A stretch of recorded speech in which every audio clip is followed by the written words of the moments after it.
So, hello everyone. So it was great hearing from Tony, and actually I didn't know what he was going to talk about, but it actually made me feel like our job is very similar to how Tony behaved with Rafa, in that we are your coach. We'll be kind to you, we'll push you very hard, we're like family, we won't lie to you. The only slight difference is we're never going to be the cheapest in the village. But we can work on that. So, Titans of Tech. You know, we did this report. It links a little bit of what we were talking about yesterday with today. So, the power of the mind, belief, setting these expectations. We started doing it 5 years ago, really to raise the ambition levels. Let's build bigger companies. Let's not moan about all these problems we have, lots of different borders, smaller home market. Let's get on with it. Let's build these companies. And so before we dive straight into that, I'm from London. We're obviously in the UK. We're going through a few pivotal moments at the moment. So what's the most important factor affecting the UK at the moment? You. One suggestion. Any other pivotal things happened? Brexit, Manish, no. Liverpool. Yes. So the most important thing that has happened in the past few weeks, if people were watching and really watching, were the 2 Champions League football match finals. Because this was the power of the mind, belief, and entrepreneurship all coming together in a crazy, crazy way. So hands up who watched those 2 semi-finals. Okay, so most of you.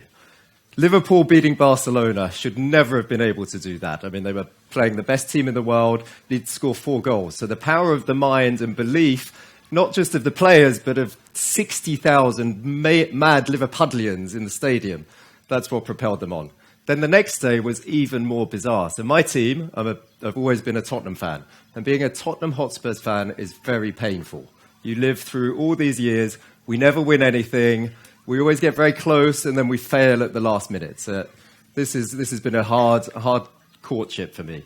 However, this year was even harder. So for the first time in history, we were the team that didn't buy a single player when you were allowed to buy a player. Idiotic, crazy. Everyone else was strengthening their team and becoming much better. So we were then going into this game against Ajax. Ajax had beaten Real Madrid, Juventus. And then for me, this showed 2 things. One was the power of belief, and then also what makes an entrepreneur so special. So the X factor of the entrepreneur, and that will come in a little bit later. So the first leg, we were 1-0 down. We were now playing away. And then this happens very early on. It's battling with Trippier. Van de Beek wins it back for Ajax. Tottenham a little bit undermanned here. Dusan Tadic. Ziyech! Oh, that's a great goal! What a hit by Hakim Ziyech! He walked onto that and smashed it straight into the back of the Tottenham Hotspur net. So now we are 3-0 down. 3-0 down, 45 minutes left. Ajax have never lost when they've gone 1-up in their home stadium. Outplaying Spurs by far. Spurs are broken. They've had lots of injuries. They didn't buy anyone. They're defeated. They're not even competing in the same league. And then the entrepreneurship. So this is the other channel. So we spoke a little bit about tech for good, tech for bad. This is one of the beautiful things of tech. So I was watching the game with my family. So my wife, my son, my daughter, really bonding with them. At the same time, I had a WhatsApp channel with some of my friends. So it felt like very close friends that I've been watching a lot of Spurs games with over the past, shared the pain that I've been through. And we were bonding at the same time, in real time, while watching the game. So you'll meet a few of my friends. So there's Tom the banker first. Then there's Anton the accountant. You'll see he's a bit emotional, sometimes a bit negative. And then there's Matt the entrepreneur. Excessive optimism, always bouncy, fun guy to hang out with. So Tom kicks off the WhatsApp channel. We're looking so tired, I've seen them play so much better. And then the emotional accountant enters the fray. Tired, it's a swear word. It's a semi-final. This is embarrassing. If I was the manager, I would tell them all that they're all shit. Sorry. And then I would tell myself the same. So he's clearly going a bit nuts here. And he's swaying Tom. So Tom then chips in. Fair point, they're weak. Then, Matt the entrepreneur, in capital, bold letters, and I was waiting for this. It's not over. Everything is possible. And even I, as a hardened Spurs fan, thought that's crazy. I mean, we're not even in the same league. Danny Rose towards Lucas Moura, onto Dele Alli. This is promising for Tottenham. Lucas Moura running through. Here he is, and there's the goal back, and that's it. So we get one back, but we're still 3-1 down. There's like 25 minutes left. Matt the entrepreneur again. Believe, boys, believe. Anton the accountant. That was a bit lucky. We need to improve a lot. First signs of concern here in the stadium. Young-Min Son. Here's Kieran Trippier. They've opened them up. Here's the chance. Oh, another brilliant save. Still not clear. Moura. Oh, it's in. They've got another one.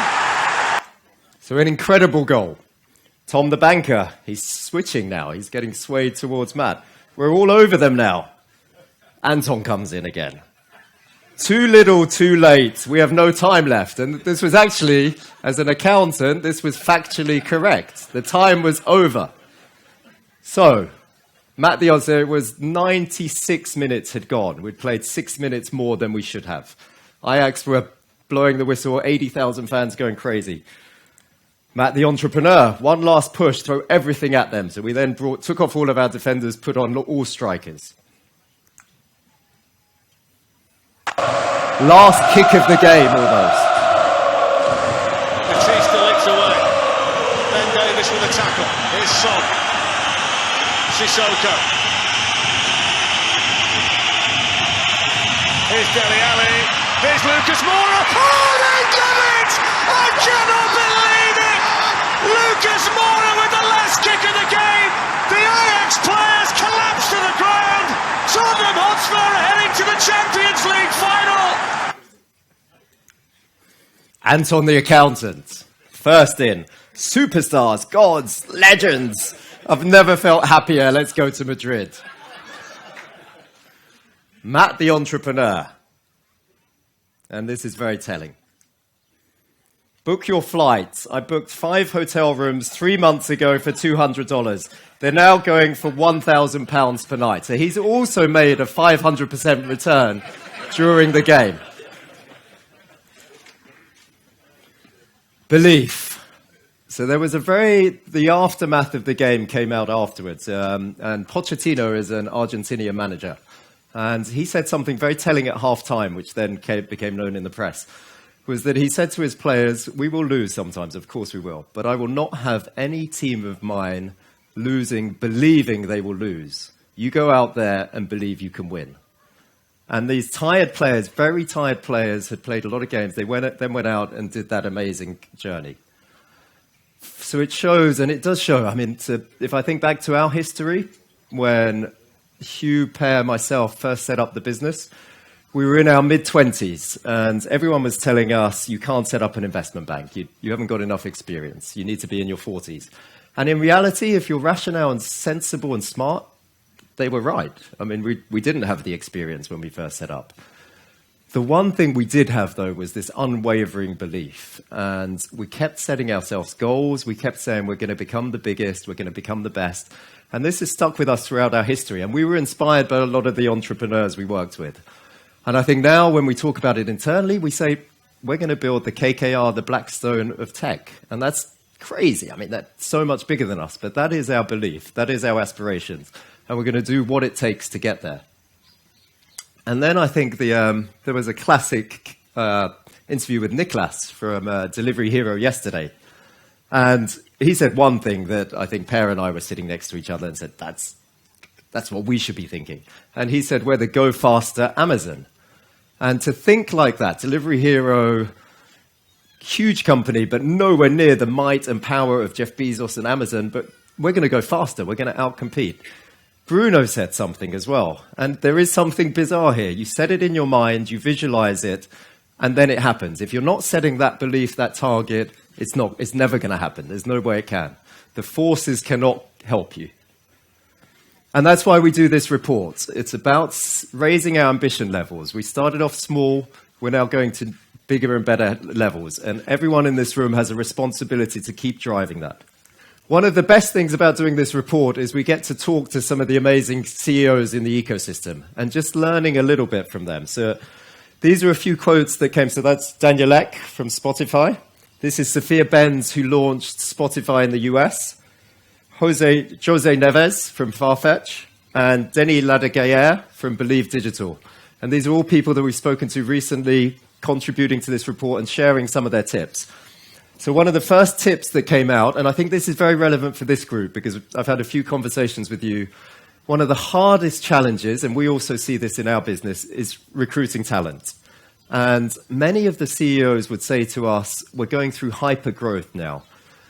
We've never been through that. How can we set the foundation? It seems like every time we hire, we need to hire again. Or the firm outgrows the organization, or we're not getting the talent management right. The only way we can rationalize this when we're going through hypergrowth is you can only take a 2-year view on the talent. So you have to hire the talent that you think is going to be right for the next 2 years. And then it's tearing up that piece of paper and reassessing. In another 2 years, the business has moved so fast, the market will have moved so fast, you're going to have to reassess.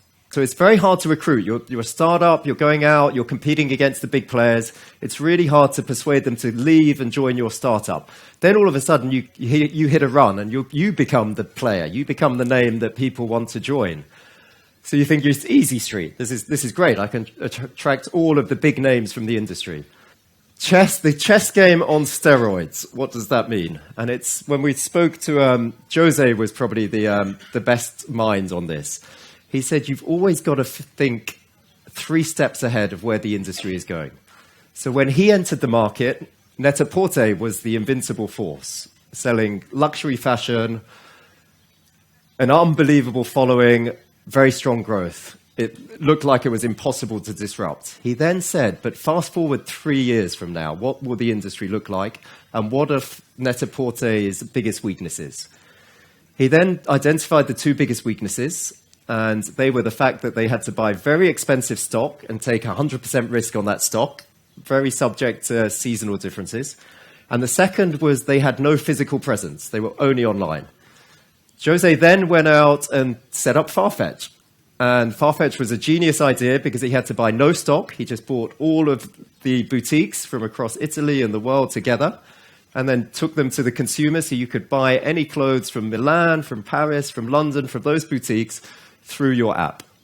And then ego. A lot of the CEOs mentioned this to us a few times, and I think this is the problem that's happening in the Valley. We set the belief, let's create these $10 billion companies, let's do all of this.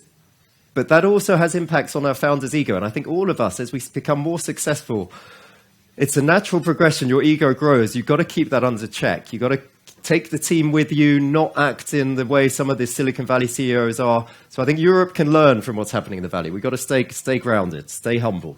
So a little bit of what's happening. The sector, Per spoke about some of these points. In the past, consumer has been the absolute king. So these are the best returns ever made to an investor, the 25 best returns. The blue is consumer, and the green is enterprise.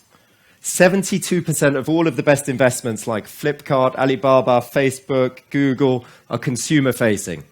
When you look at the public markets, they're following the same trend. So Zoom, after it floated, up 17%. Lyft, which everyone was watching, down 22%. The number of IPOs since 2016, 50 on the enterprise software side, with an average median performance of 126% after the IPO. On the consumer side, only 13. So there's a massive, massive swing happening. And the performance only 15%.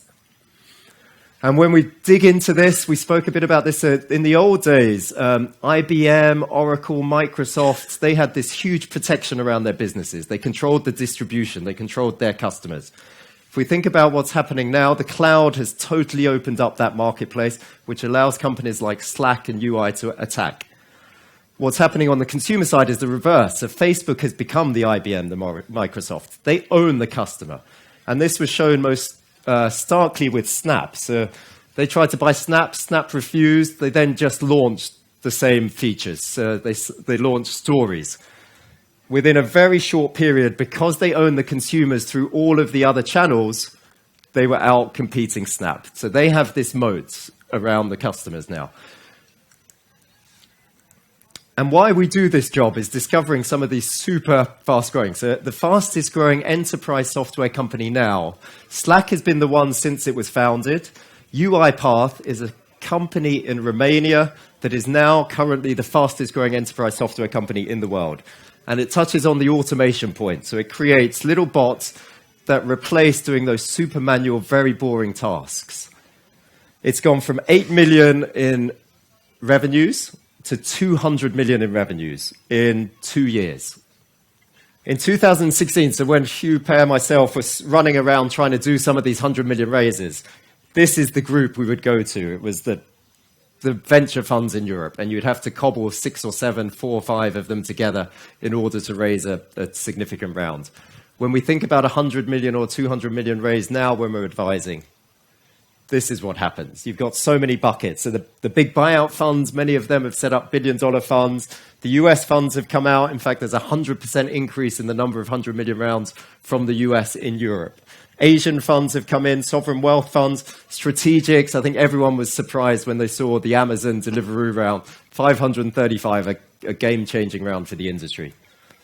And then when you look at Spotify, this is exactly what happens with them. Venture funds, strategics, buyouts, Oxif, on the hedge fund side, Fidelity. So the cap table represents many of those buckets, but it means we can raise significant sums now. Capital is not a constraint anymore.